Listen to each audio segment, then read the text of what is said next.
Hello, dear Heather. Good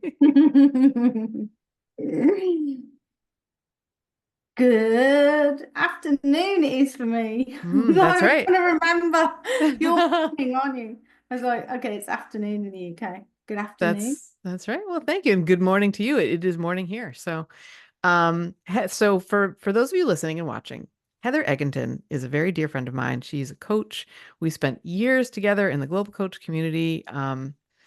And when you just feel so seen and loved by someone, that's how I feel about you, Heather. Is just you have a wonderful way of um, making people feel like, for our conversation, for the purposes of our conversation today, a millionaire. Yeah. And yeah, and I'm glad that you're here because you were like, hell yeah, let's have this conversation. I love it. And what I asked was, would you like to talk about how it feels to be a millionaire? And so here we are. And I think I think really I love this. I have a couple questions for you, and you had said you have a couple questions for me, right? Um, so I think the first curiosity that I have is, how does it feel to be a millionaire? It feels freeing.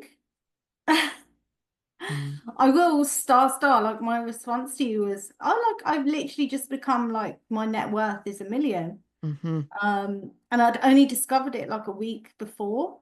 Wow.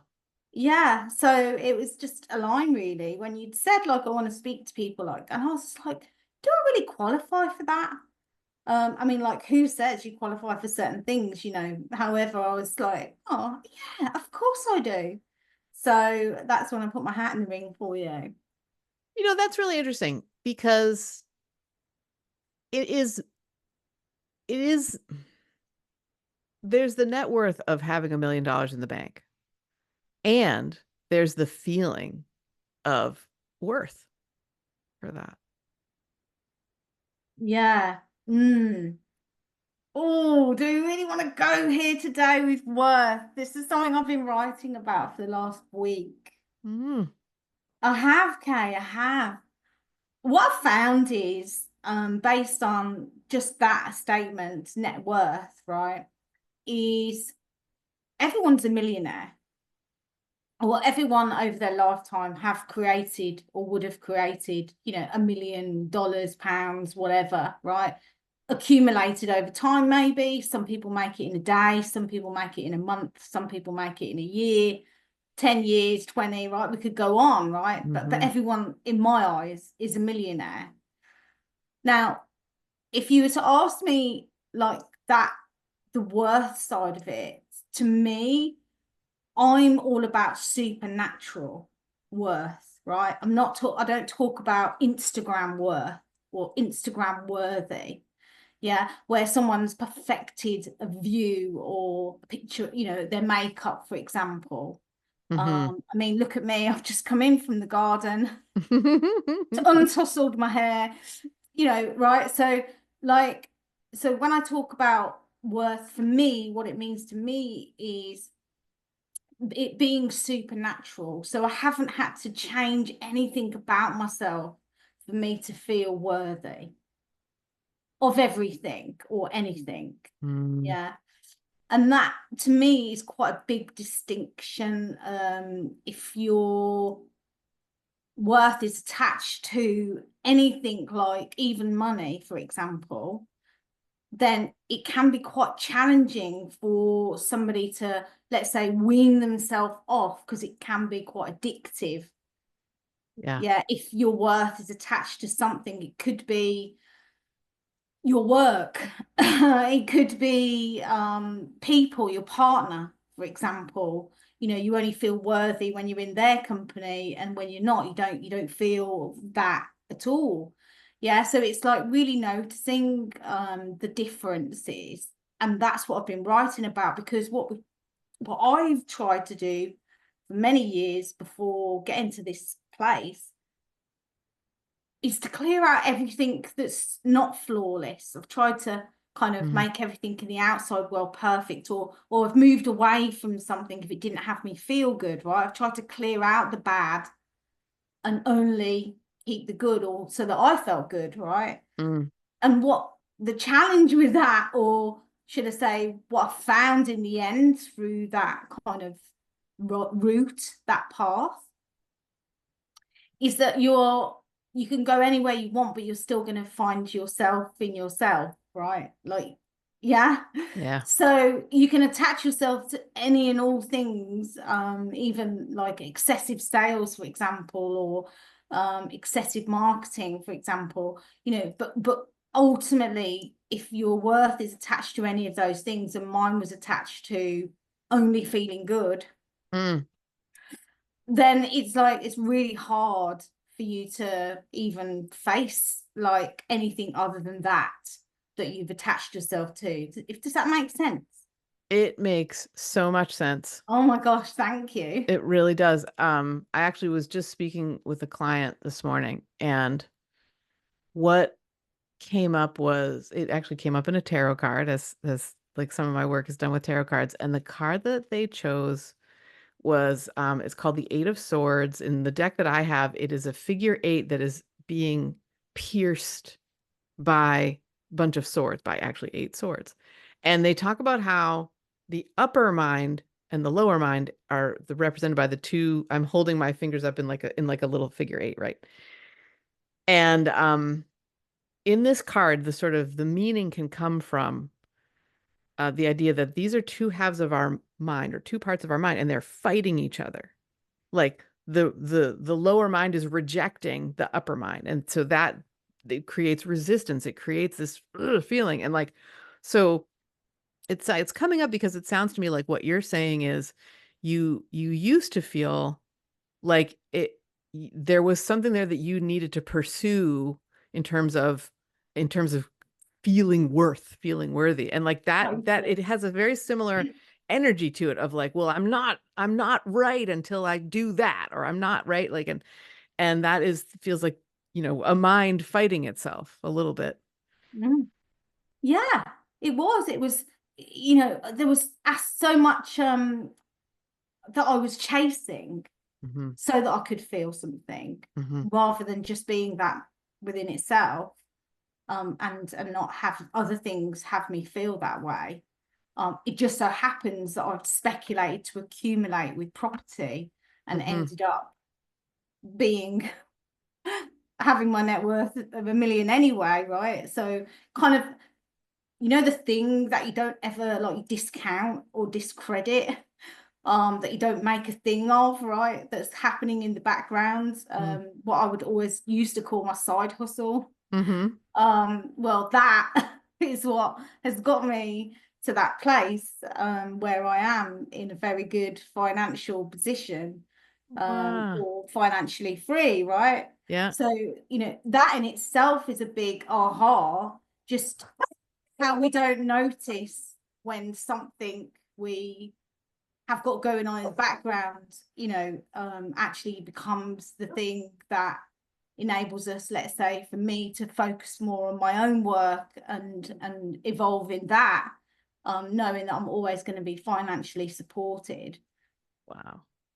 Wow. Like, I love this. This is really interesting because it does come up again and again, is you did not spend your time pursuing the creation of $1 million, is what you're saying. Definitely not. You spent it, yes, something was created, right? It sounds like you brought your attention to real estate. Like, that's a way that your property development. And that's come back while you were in the world doing doing things like Yeah. yeah, playing. I mean, in a Yeah, way. essentially. Yeah, I mean Yeah. that's my context for this year, playfulness. Yeah, Hmm. I was playing with a lot of things, different ways of being, different ways of experiencing life, different places to live, Wow. um, different kind of circles of people to be with. Yeah, there was so much more playfulness in me, not necessarily because I knew that, because as I say, I kind of discredited it for quite a long time, but more because I'm unrestricted by time. Like I haven't got to be anywhere. Hmm. Like in my corporate career up until I was 39, when I actually retired from corporate industry, Hmm. um, I did chase money, but I chased it for the company I worked for, right? So it was all about, the biggest deals, won sales awards, winners trips, all of that. Mm, But it wasn't for me. Like it wasn't building, obviously it did build my wealth because it did pay very well, and I was very well remunerated. mm. However, I did reinvest that, and it has got me to the place where I am today, but I still didn't kind of fully acknowledge and really even appreciate that I'd made those decisions and that they got me to the place where I am Wow. now. Wow. Um, well, I think really we've already perhaps answered this a little bit, but the other question that I had for you is like, how do you spend your time? Like, how does a millionaire spend her time in your case? Uh, Deepening in my, I guess, ability to be even more freer, Mm, in body, heart, mind. Um, Looking after dogs. I have a couple of rescue dogs, one that I fostered last year, who's been my greatest gift ever. mm, Um, I know you know a little bit of that journey, but mhm. yeah, that's been a journey in itself. Which is also a deepening of my work because I've now started to work with dog owners who have unexplainable kind of dog ailments or behaviors that they can't seem to kind of eradicate. Mm. Yeah. So whereas like I was working specifically with more humans from a transformational perspective, and kind of supporting them, I guess, to become in a place where they feel more freer within themselves and to be themselves. It's now enabled me to extend my work to do that so that we can help dogs become more freer and Wow. enjoy life more. Well, because that feels like a conversation, or it feels like where we're going is a bit of the connection that people feel with other beings, be they humans or otherwise, right? Is really special. I have a book that I am reading called Dogs That Know When Their Owners Are Coming Home. And oh yeah, it is, there, the guy who wrote it is a scientist. He's actually like a data guy because I believe his work has been in like biology. Um, but as a kid, they used to have homing pigeons, or they would go, I think they actually had homing pigeons. And he became super curious about like, how do they know? Like, how does a homing pigeon know where to go and then where to come back to? Like, this was a mystery to him. And there were other animals with other mysteries, right? And then he started working as a researcher, as a scientist, and he was like, we are researching all the wrong stuff. Like we kill things to find out stuff about them. We don't For those of you listening, Heather's face is just like, this is mind blowing, right? Like, why do we do this? This is definitely Kay. This is the world I'm living in right now. Yeah. Yeah. And no, I want to also honoring the being that is in these creatures is very, very important. Um, and we've also learned some really interesting and important stuff about how humans function, about how Mm. life functions on a sort of cellular level, right? So this is, and on an interactive, in within a body level. In fact, it's really interesting because that conversation today, that I was telling you about with the swords piercing, right? Mhm. What came up for that person was, oh wow, like I'm actually in a detox place right now. Like the rest I'm giving myself is allowing my body to sort of get stuff out. And sometimes that's not pretty and not fun. But it's happening, and it would, like, because I'm giving myself the rest and stuff, it'll be better on the other side. But so and then what this guy did, the author of this book, Dogs That Know When Their Owners Are Coming Home, is he did he instigated and began with a lot of working with a lot of people, a research study, a peer-reviewed research study that was in, I don't remember which one, but like a scientific magazine. Like this is a peer-reviewed study that had statistically significant results showing that dogs actually do know when their owners are coming home. And like they did it in such an interesting way. They removed the dogs and owners from their own homes. They they were in connection to know when the person was like, okay, now it's time to go home. They came home in a car that was not their car, like all of the things to make sure that there's no like manufacturing of anything. Instead, what happened was as when the owner in a statistically significant amount of participants, which this was a pretty big study, um, they saw at the time that the owner had the thought, 10 minutes, 15 minutes before they got home, the owner has the thought, okay, now it's time to go home. That's when the dog got up from where they were sitting and went to the door. Like, Yeah. so I think what you're doing is, I'm sure it's wonderful for the dogs and the people, right? Because you're helping beings feel better. Well, essentially, I'm helping people become conscious of what they are not conscious of. Mm-hmm. Mm, Yeah, which is essentially what the human does when they come home, and the dog, their heightened senses, let's say, their heightened levels of awareness, mm-hmm. yeah, compared to a human are quite great. I've never Yes. quoted that before. However, I feel that's quite true. I'd love for anyone to challenge me on that. Um, their sense of awareness is greater than a human in many ways, right?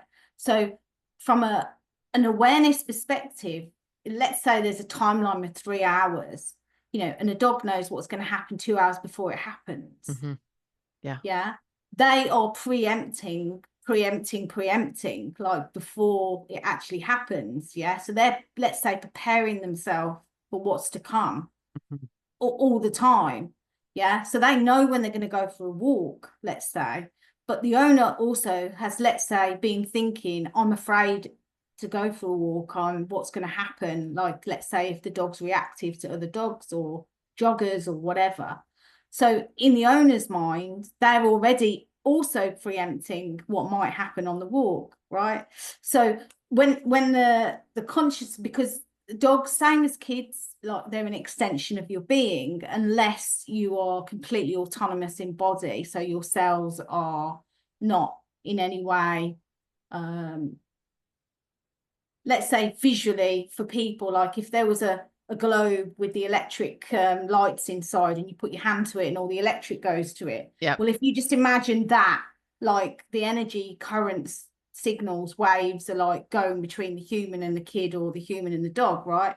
So the humans, let's say cortisol levels are 0 2 hours before they go for a walk, and the dogs are 0, right? But then the human starts thinking about what might, or preparing themselves, preempting of what's going to happen before they go for a walk. Mm-hmm. And that may well not then keep their cortisol levels 0.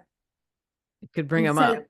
by the time you actually go for a walk with your dog, if you haven't got a clear, firm, like everything's safe, we are going to have a great walk centered in your central nervous system, the dog straight away is already prepared for trouble Mm-hmm. Mm-hmm. because their heightened senses, their central nervous system is also in fight, flight, or freeze mode. Yep. Yep. Right. So Simply if because of the you energy that you're already bringing. absolutely, yeah. And it's the same, even if you were two human beings, let's say at work, let's say you had a meeting booked with your boss at 10 o'clock in the morning, and before you even got to work, you were having 50 million coffees and maybe shitting yourself because you're not sure what the meeting's about. Yep. Yep. Right. Yep. Yeah. And then What's you the go energy into of the that? meeting that's actually really good news. You've just got promoted. Yeah. But the problem with that is once you get the good news, you can't receive the good news because you're preparing yourself for bad news. Mm-hmm. Yep. So you'll Like, find something like you'll find, sorry, I cut you off. I jumped in. no, but I mean, that's the war that the circles that you talk about. Like I read the other day, it's 20 seconds in someone's mind to be a victim or perpetrator. Mm. Right. So if Mhm. you can imagine that in a dog. And I think that's interesting too, because there's an energy between victim and perpetrator. There's Yeah. just a neutrality. There's a sort of like openness, um and we I think in our society are not so good at feeling that, or attuning ourselves to something beyond this or that, one or the other, up or down, positive or negative, like and Duality. Yeah. yeah, and we Yeah. do spend so much time as a society sort of anticipating or arguing with ourselves or bringing that energy to others, and like not seeing, and this was my life for a long time, so I I hear this, right? Like I receive this, what you're saying. I think it's beautiful, because what you're really doing is you're spending your time helping humans like heal and have better relationships and better connections, you know, with their dogs. And that feels like it's With good for everything. everybody. Yeah, exactly. With everything. Like Yeah. if you're really conscious and aware of what's going on in your world, you'll know that you're never going to run out of money, that you're always going to be okay, and you're always fully supported. Yeah. Yeah. That is how it feels to be a millionaire. Right there. Okay, just for the visual purposes. Now my eyes are leaking. Oh. I want to know, Kay, Mm, why this and why are you having these conversations with millionaires or people in the millionaire realms? mm. I love this question. It represents my own learning. Uh, when I discovered that I was not able to say, I would like to be a millionaire. I would like to generate $1 million. I wish to do this. Um, I was at a level of awareness that I could go, that's an interesting, what's that about? Like you can't even say it, you can't even think it without sort of feeling the like, oh, whatever, the thoughts coming in, the sort of like conditioning of no, basically the conditioning of no. And for me, what that led to was an understanding of, um, I think really my own victimhood. Like I've grown a lot since, even really since you and I have known each other. I've grown to Massively. understand that my body can do things that I didn't realize it was going to be able to do, and to see and truly understand that every thought is something I can choose to engage with or not. I can choose to allow it in or not. And the there's not been a female in my family, to my knowledge, ever, that has sort of generated a living wage or generated money in the way that like the women have always been dependent on basically on the men, right? They've been dependent on their male relatives or their husbands. And that is a fact. Like that is not, there's nothing, there's of course reasons, and it's not to take away from the contributions of the women. Mhm. It's merely to say, when I said to myself, when I had a really hard time saying to myself, I would like to make $1 million, I'm going to make $1 million.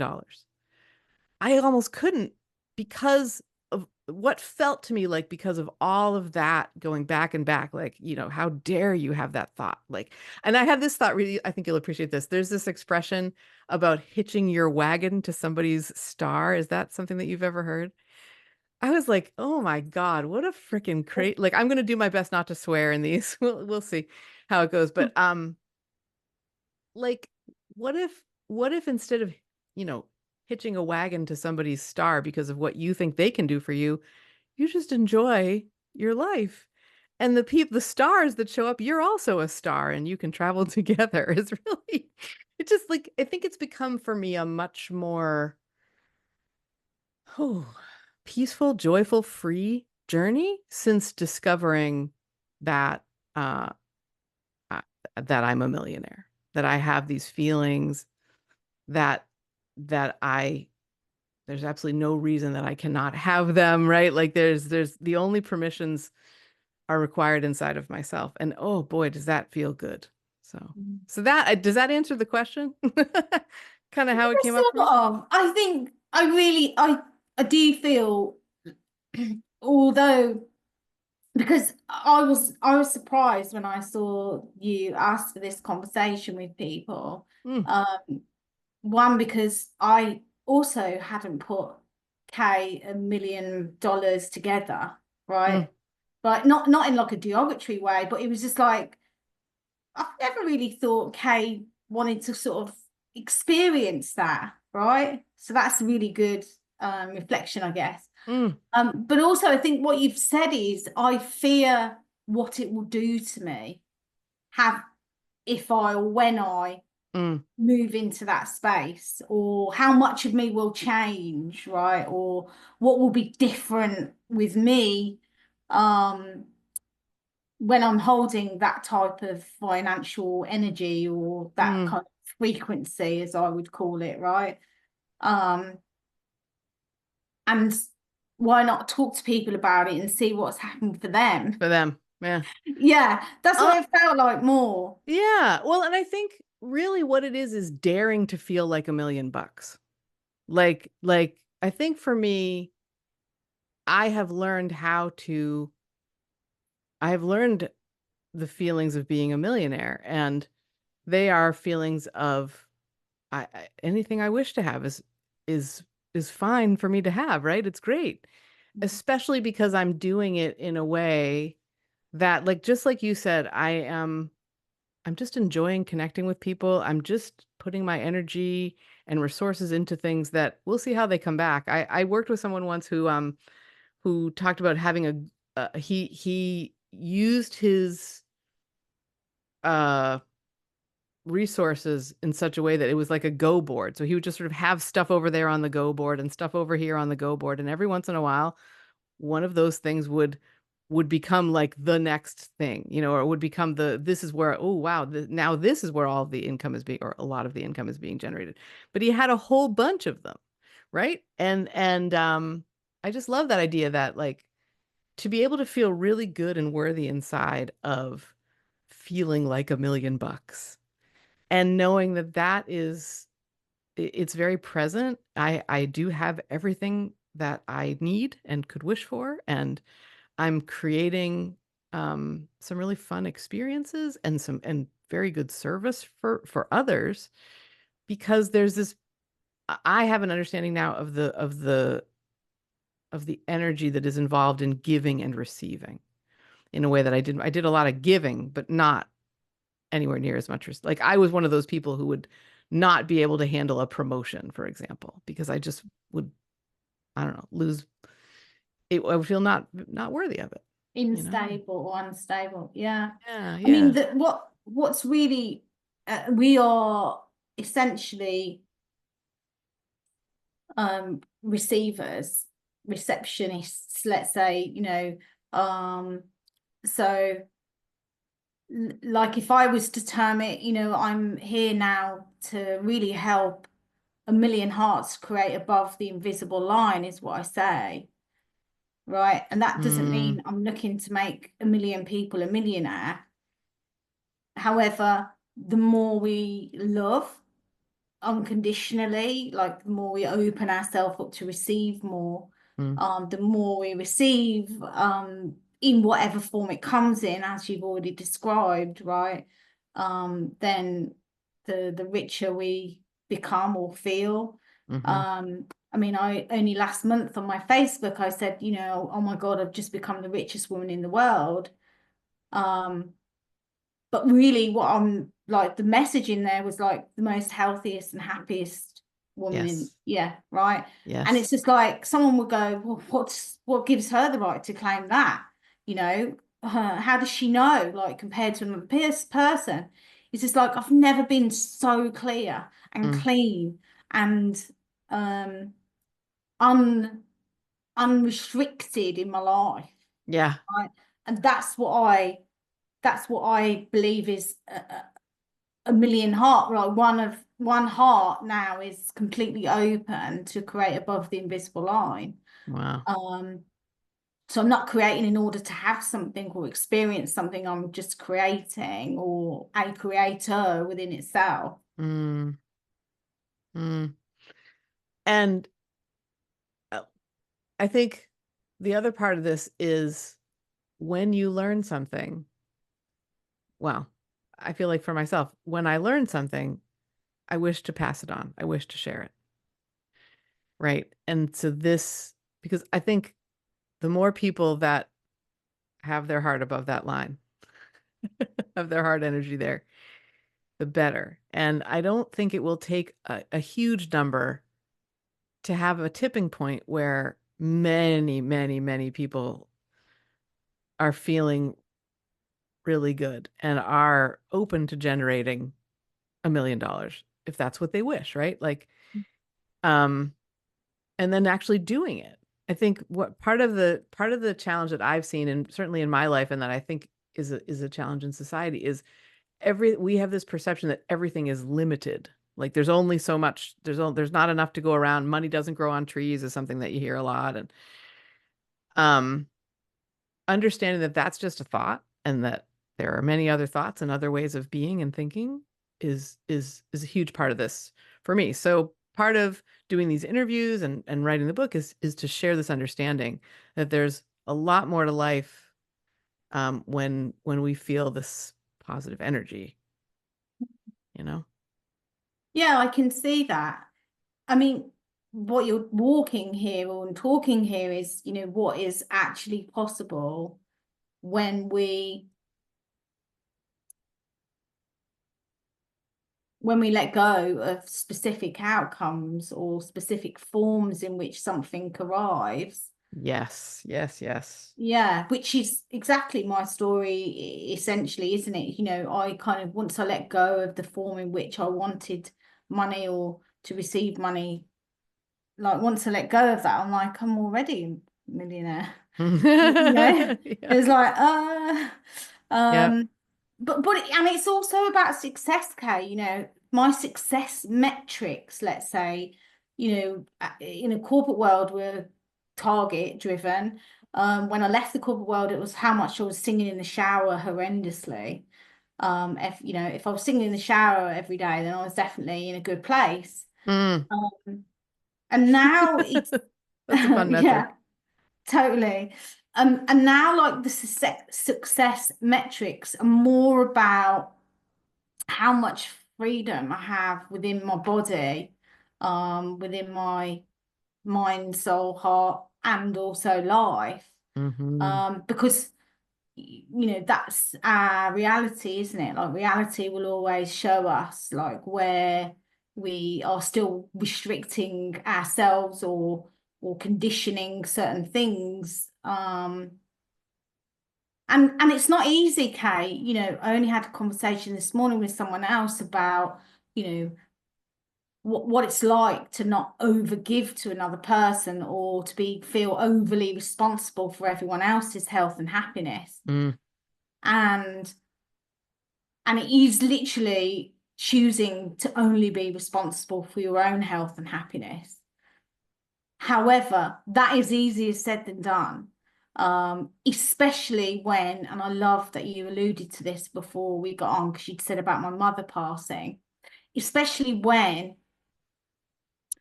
you haven't always had significant adults, let's say, around you that have modeled what it's like to, and as you said earlier, let's say to be someone who's broken through generational wealth ceiling, which has Mm. always been my kind of undercurrent, sort of subconsciously wanted to like break through wealth ceiling in our family. Hmm. But then and then also break through other ceilings like, universe education. So, and like you said, you wanted to break through it for the women in your family line, right? So, there is that for me anyway, an unconscious like noticing like what have I made possible for other people that potentially I didn't get taught or hear or have a conversation with someone else about. So I do totally appreciate 100% why these conversations are really important to Mm. you and obviously your network and connections, because we have to go first. There I is not love going to that. be right Yeah. that it's like with my dog, my foster dog, I had to model for him first what it's like to be safe in the unknown. Wow. I had to model to him what it's like to feel safe or never fear being abandoned or rejected again, right? I had to really step into, and I posted about this on my Facebook. I had to really step into like have no, I couldn't pretend to be something I wasn't Hmm. in his company, because he knew, and Hmm. he would be completely a triggered mess, and he would go and nip my partner, or try and take out a jogger on the street. Like it was, I couldn't, like it was dicey. It was Yeah. very right. So it was like I had to really face a lot of like things that I tried to kind of skirt over. And I think that's the same. A lot of people don't go there with wealth, money, worth, that kind of thing, because it is quite a heavily programmed and conditioned. You have to work hard for money, or you have to, Yep. you know, Yep. sell your soul just to earn money. And, there are a lot of kind of stories, let's say, that don't necessarily support someone on the quest or mirror back to them what's possible, Mm. when they do make a choice to go first and model a different way of living or being. Hmm. Wow. I mean, very, very well said. I have goosebumps. It's very true. And as we're wrapping up, we're getting ready to wrap up. The last question that I have for you is, do you have an invitation for someone listening who would like to feel like a millionaire? Oh, well, I'd hope in this conversation they already do. They already Perhaps do. they do. Yeah. Yeah. Um, if anyone is listening and they do not feel as though they are worth living the most happiest and healthiest life they could ever live, um, and also if they have a dog that doesn't feel like they're also living the happiest and healthiest life they could, then come and find me. Mm. I said to Kate earlier, if you Google Heather Eggington, then I come up quite first, really, because there's no one else called Oh, I love that. Eggington. Yeah. Yeah. Um, and I'd love to connect with you. Um, Even just reading stuff that I share is a transmission within itself. Yeah. Yeah. And beautiful in themselves. Like I read them and they're beautiful. Oh, So, thank you. um, that is a beautiful invitation. Yeah. So Heather can be found in LinkedIn and in TikTok, particularly with dogs, it sounds like, and in Facebook. And TikTok, I've only just virgin like TikTok with hmm. dogs. That's my dog channel-ish, Hmm. touching a bit there. Wow, very fun.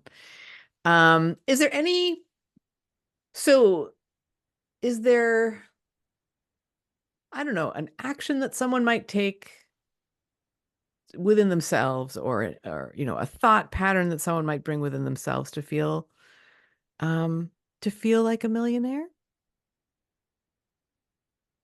Is the life I'm currently living mine or someone else's? Is it true? Is the Wow. life I'm living true to me? Like, do I feel good within myself? Right. Yeah. And if you don't, then it's like, okay, well, maybe there's some aspects of my life that aren't truly the way I want to live it? Yeah. Oh, wow, that's amazing. So ask yourself that every morning. Yeah, Beautiful what do you viewers and want to listeners do and today? What fun do you want to have? Um, yeah. Definitely. And connect with Heather. We spent 3 years together in the global coach community, and I um loved when you would be the leader. We took turns basically leading, and uh you always knew something interesting was going to happen when Heather did, took charge of the call. So highly recommended. Oh, Um Yeah, well, You, thank you sweetheart. very much. The Heather just visuals, blew I'm us all blowing kisses. K kisses. Yep, yep, yep. Um, and yeah, I mean, I think this is where we're gonna stop recording because like what else is there to be said? You know where to find Heather and you know these wonderful feelings and I think the last thing that I would say is congratulations to you, Heather, for doing it, for seeing it through and really, you know, creating the net worth, certainly. The way that you did it is so wonderful because it in itself didn't end up mattering. You were already feeling so good, right? And thank you for sharing your story with us. It's a very special and important story. So thank you. Thank you, sweetheart.